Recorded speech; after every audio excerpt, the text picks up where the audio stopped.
Hola amigas y amigos, tercera llamada, comenzamos. Feliz 2022, que todos tus sueños y tus metas se cumplan. Les presento estos 3 pequeños bulbos de Hippeastrum o azucena como la conocemos aquí en México.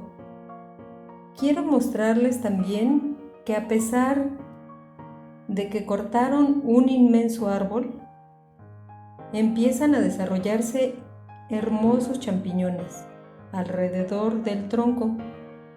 Estos champiñones no son comestibles por los humanos, sin embargo, una especie de ave se alimenta de ellos para adquirir las proteínas necesarias para su desarrollo y crecimiento. Deseo que tengan un lindo día. Gracias por suscribirse a mi canal, por darle me gusta y por compartir mis videos. ¡Hasta luego!